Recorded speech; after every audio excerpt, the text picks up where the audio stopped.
He arrived in the Philippines thinking everything he'd heard online was exaggerated. He had watched countless videos saying, Filipinos are the friendliest people in Asia, Filipinos will treat you like family, and Filipino hospitality is on another level. But he didn't believe any of it. So when an American tourist named Jason booked a 2-week trip to the Philippines, he expected nothing more than nice beaches, good food, and warm weather. He had no idea his entire understanding of hospitality was about to be broken, in the best possible way. His first shock came only minutes after landing. At the airport, he went to buy a local SIM card. He was trying to figure out the price when the vendor smiled at him and said, "Sir, wait, let me fix it for you so you won't be overcharged." Before he could even respond, she carefully set up his phone like she was helping a younger brother. Jason laughed and thought, okay, maybe she's just being polite. It's her job. But that was only the beginning. He got into a taxi, told the driver the name of his hotel, and immediately the driver started giving him advice, where to eat, what to avoid, where the safest places were. At first, Jason thought the driver was trying to sell him something. But when he reached the hotel and tried to pay extra as a thank you, the driver shook his head and said, "No sir, that's too much. Keep your money. Just enjoy the Philippines." That moment confused him. Back home, taxi drivers rarely refused tips. Why would a stranger turn down extra money, unless he genuinely cared? But the moment that left Jason speechless, the moment that changed everything, happened 2 days later. He was in a small province outside Cebu, exploring local markets and taking photos. It started raining heavily, and everyone around him rushed for cover. Jason looked for shelter, but the stalls were full, and his hotel was far away. Then he heard someone shout, "Sir! Come here! Don't stay in the rain." A family he had never met, parents, 2 kids, and a grandmother, waved him over. They squeezed themselves to the side just so he could fit under their small roof. They didn't ask who he was, they didn't ask what he wanted. They just didn't want him to get wet. They handed him a towel. Then a cup of hot coffee. Then bread. Then the father asked, "Have you eaten, sir? If not, join us." In that moment, Jason felt something he wasn't used to, strangers treating him like he belonged. When the rain stopped, he tried to pay them for the food, the coffee, and the towel. But the grandmother laughed gently and pushed his money back into his hand. "Why would you pay? You are a guest. You are welcome here." For the first time, he understood what people meant when they talked about Filipino hospitality, not kindness for profit, but kindness from the heart. Pause for a second. If you were in Jason's place, would you be shocked? And what's the kindest thing a stranger has ever done for you? Tell your story in the comments. Someone might need to hear it. As Jason continued traveling around the Philippines, he kept waiting for the hospitality to run out. He assumed maybe he just got lucky. Maybe it was a coincidence. But every day, something new surprised him. In Palawan, a tricycle driver offered to take pictures of him, and spent almost 10 minutes finding the perfect angle. In Bohol, a vendor gave him a free mango because it was his first time in the Philippines. In Siargao, a group of teenagers invited him to join their basketball game, even though he didn't know any of them. And one evening, the moment that touched him the most happened by the beach. Jason was sitting alone, watching the sunset, when a group of locals nearby started grilling fish. They noticed he was by himself. One of them approached and said, "Sir, come. You can join us. We have plenty of food." Jason hesitated. He didn't want to intrude.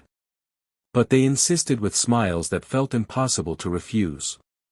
He ended up spending the entire night with them, laughing, sharing stories, trying Filipino food he had never heard of before. Nobody asked him where he was from, how much money he had, or what he did for a living. They only cared that he was alone, and no one should be alone during dinner. At one point, Jason asked, "Why are you all so kind to a stranger like me?" A man sitting beside him shrugged and said, because life is hard enough. Why make it harder for others? That line stayed with Jason long after the trip. Before we continue, if you're enjoying this story so far, hit the like button, subscribe, and share this video. And here's a question to think about: do you believe the world would be different if more countries treated strangers the way Filipinos do? Leave your answer in the comments section. When Jason moved to his next destination, things escalated even further. While riding a bus to a small fishing town, he accidentally dropped his wallet. He didn't even notice. But a teenage boy ran from the back of the bus, tapped him on the shoulder, and handed it to him, every card and every bill still inside. Jason was in shock. Back home, a lost wallet usually meant goodbye to everything inside. Later that day, the boy's mother approached Jason and apologized, not for anything wrong, but because she thought he might have been scared when her son rushed toward him. Jason was speechless. Why would they apologize for returning his wallet? He kept saying thank you, but the mother simply smiled and said, "We just wanted to make sure your trip here is good. We hope you remember the Philippines in a nice way." Jason realized something important. Filipino hospitality wasn't a performance. It wasn't for tips. It wasn't for show. It was part of the culture, learned from childhood, passed down through generations, and woven deeply into the Filipino heart. Toward the end of his trip, Jason decided to visit a remote beach that required riding on a small fishing boat. Halfway through the ride, the waves became strong. He looked nervous, holding tightly onto the seat. The boatman noticed and said, "Don't worry, sir. You are safe with us. Filipinos don't let visitors get hurt." When they arrived at the beach, the boatman stayed on shore until Jason was completely comfortable. He even offered to wait so he wouldn't be stranded without a boat later. Jason asked how much extra it would cost. The boatman shook his head and said, "No extra cost, sir. You are visiting our home. We take care of our guests." Before he left the Philippines, Jason sat in his hotel room trying to process everything that had happened. He thought about the airport vendor, the taxi driver, the family that saved him from the rain, the people who fed him by the beach, the teenager who returned his wallet, the boatman who watched over him.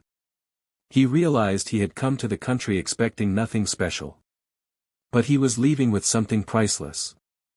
The understanding that genuine kindness still exists, quiet, simple, unconditional. Now here's something to think about. If the world learned hospitality from Filipinos, what do you think would change? Share your answer in the comments. Your perspective might inspire someone. As Jason boarded his flight home, he looked back one last time and whispered, "I will be back. Not for the food. Not for the beaches. Not even for the adventure. But for the people." Because sometimes, the greatest destinations on earth are not places. They are the hearts of the people who live there. And that's why this American tourist, who once believed Filipinos exaggerated their hospitality, now tells everyone he meets. They weren't exaggerating. They were being humble. If this story touched you, make sure to like, subscribe, and share this video so more people around the world can discover the beauty of Filipino kindness. And don't forget to drop your thoughts in the comments section. What's one act of kindness you think the world needs more of?